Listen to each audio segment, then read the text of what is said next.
Guys, sa vlog na ito ay set up natin tong ating headlight kasi yung nakaraan din natin siya na set up, araw kasi yon yung pagkabit natin ng kanyang bulb. So ngayon set up natin siya kung gaano kalakas o gaano kalayo yung kanyang low light at yung kanyang highlight, kung gaano kataas, no? Actually yung kanyang ang kanyang low light ay nasa 5 meters lang yan. 1, 2, 3, 4, 5. So mga doon yung kanyang low light niya. And then yung kanyang highlight niya ay nasa 10 meters din. 10 to 15 meters. May silaw na ngayon 15 meters kasi na medyo nakaangat na yung kanyang bulb cover o yung kanyang headlight. So ngayon sa gabing ito ay subukan natin guys, set up natin ngayon kasi medyo padilim na rin. Titingnan natin kung saan tatama yung kanyang headlight, yung ilaw niya, kasi nung nakaraan ay hindi natin na set up ng maayos. So subukan natin guys, pandarin natin, medyo madilim-dilim na rin dito.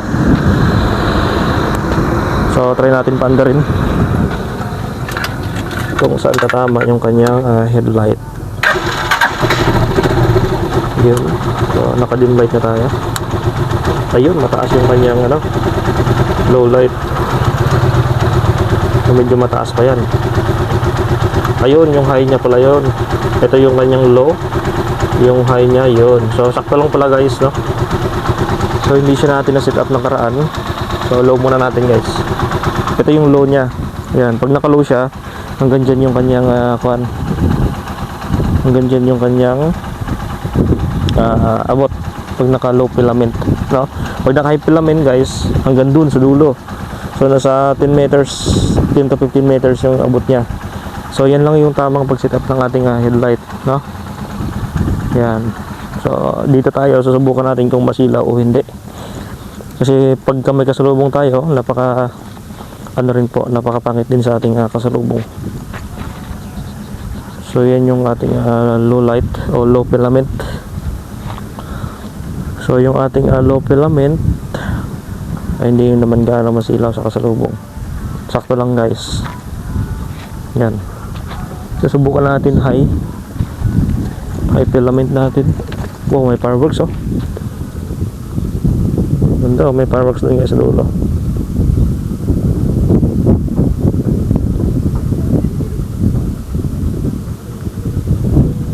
So, dito maganda tumambay pag hapon. So yan, try natin na high filament.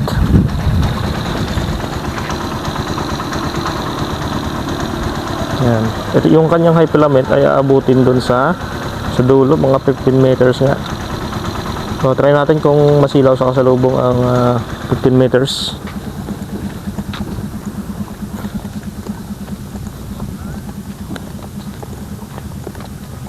Yan.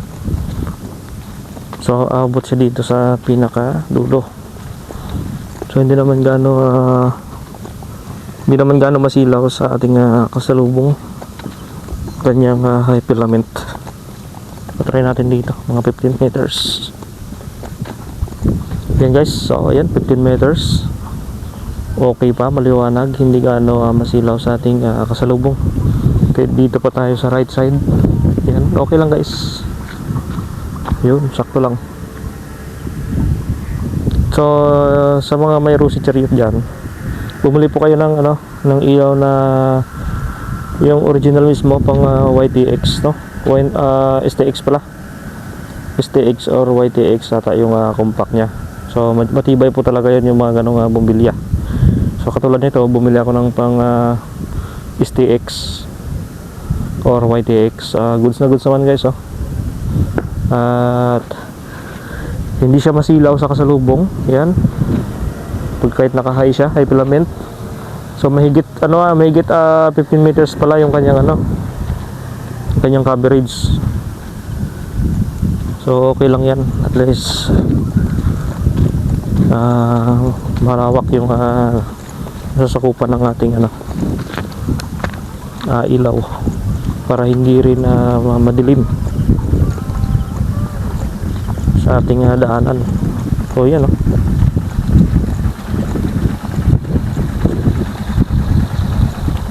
Doon sa mga gusto magpa-wiring, ng sa mga may Rusi chariot guys, no? Kung gusto niyo magpa-wiring ng inyong chariot dito sa dito sa may Balsain, maganda po diyan mag-ayos ng mga wirings.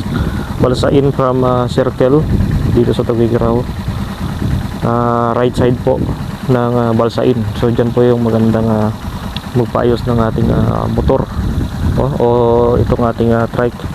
Kung may mga damage sa wiring nyo, yun po yung maganda mag-ayos dyan po. So all goods naman. So ganyan kalayo yung ating high filament. Yan po yung high natin, high filament. Ito naman yung low. So yung low nya medyo parang pakpak yung design pag D. So hindi yan siya masilaw sa mga kasalubong natin. Sakto lang yan guys. Ayan yung high natin, ito yung low. Ayan, gumagana pa itong ating indicator ng ating headlight. So yan, gumagana pa yan. Pati yung neutral natin, gumagana pa yan guys. Off natin. Yan. So ang ating Rusi chariot guys, ingatan nyo lang, huwag lang kayo magpakarga ng mabibigat ng husto para hindi masira yung inyong mga ilalim. At sa mga wiring nya, minsan may nagkaka-trouble yung kanyang wiring, no? So naranasan ko na yan na nagka-trouble yung kanyang wire. So yun guys, thank you for watching, no? So nandito tayo ngayon sa may bypass road from Igig ito. Igig na bypass papunta ito ng Solana bypass road. So dito maganda tumambay. Diyan. So mamaya guys, samahan nyo ako at yung headlight natin susubukan na natin sa madilim. Yung madilim talaga, madilim para makita natin kung hanggang saan yung coverage ng kanyang ilaw, no? So at ito pa guys pala, nag-additional tayo ng LED dito sa ating chariot sa harap. Kasi nung last time ay sinalubong tayo ng motorsiklo dun sa Diversion Road. Expected niya kasi tayo ay nakamotor siklo lang. Kaya yung kanyang yung kanyang helmet ay muntik na tumama dito sa ating side mirror, dito sa left side natin dito. So expected niya tayo ay nakamotorsiklo. Hindi niya napansin tong ating chariot na malaki pala. So yung kanyang yung kanyang ilaw kasi masyadong nakababa, hindi niya makita yung kanyang kasalubong. At expected niya tayo ay nakamotor. So papakita kasi niyo pag kung wala siyang kung wala siyang LED na accessories. Kung naka lang siya, kung naka headlight switch lang o headlight. Ayan. Ito pag sa madilim, pag sa malayo guys, katulad nito. Yan. Kunyari madilim, background natin ay black. Medyo maliwanag pa kasi, pero makikita natin dyan mamaya ay madilim na siya, no? Pagkaganyan kasi expected ng ating kasalubong motorsiklo lang. Yan, no? Pag nasa madilim na portion. At yung ating ilaw kasi nag-iisa lang siya, yung ating headlight. Yan, kung mapapansin nyo. Yan. Pag nasa malayo, tingnan ay single lang talaga siya ng motor. Kaya pagka ako ay kamote rider, ay talagang overtake ako kasi motor lang naman kasalubong ko. Talagang magbibigay naman kasalubong ko kasi motor din naman. Kaya ito kasi chariot. Yan. So, pag overtake ka, tatama yung manubila mo dito sa akin. Dito sa dito na side, pati yung side mirror, tatamaan ka talaga, no? So doon munti ka na ako dun guys. Buti na lang ay nailag ko yung chariot pa kanan. So ang naisip ko na idea naman ay naglagay ako ng isang accessories na LED na kung saan ay pansinin tayo kahit na medyo maliwanag pa at sa madilim na area, no? So naglagay ako dyan ng LED. So, dalawang line. Hindi ko lang alam kung masilaw ba o hindi yung ating LED. So kayo na po bahala mag-comment down below dyan kung sa tingin nyo masilaw ba yung ganyang klaseng LED. So yan siya, medyo white lang din naman siya, plain white. Medyo dito kasi nakaharap. So kayo na bahala kung masilaw ba o hindi. So on natin guys. Yan. So ito yung ating LED na nilagay, no. So kung sa tingin nyo ba masilaw, ay yan. Yan. Ano guys, sa tingin nyo masilaw ba? Comment down below lang sa mga ka-best friend natin dyan, sa mga may Rosy Chariot. So kung sa tingin nyo ay masilaw siya dito sa ating kasalubong, no. Yan. So ano ba sa tingin nyo, masilaw? Kasi pagka ganyan yung ating ilaw, pansinin tayo sa malayo, kitang kita tayo guys, no.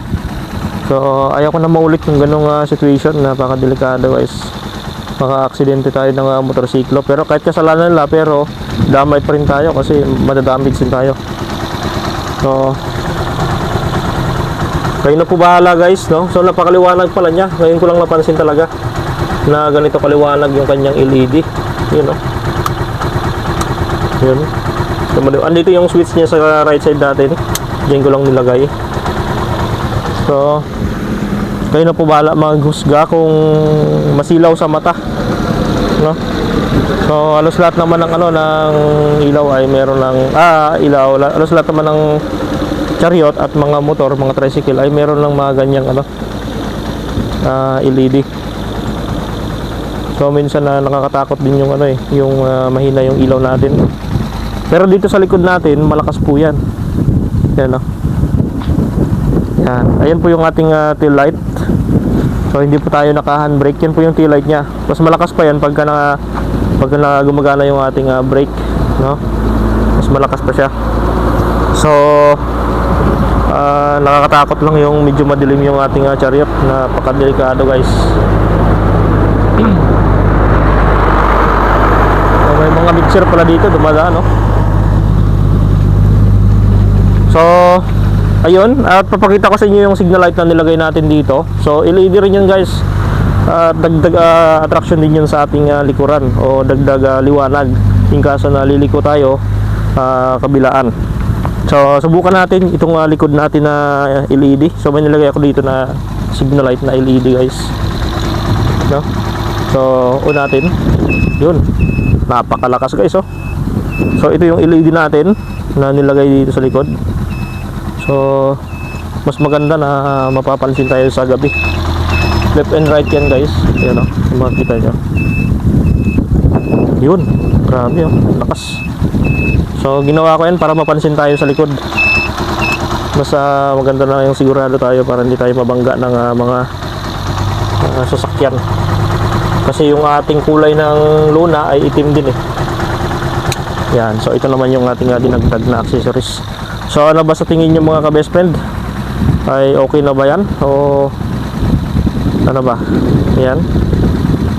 So comment down below lang kung pwede ba yan sa ating chariot, ganyan kalakas, para tayo ay mapansin lang sa daanan. Yun. Thank you for watching. Shoutout kay Missionary Journey. Yun, at kay Kimoto Vlog. Thank you for watching guys.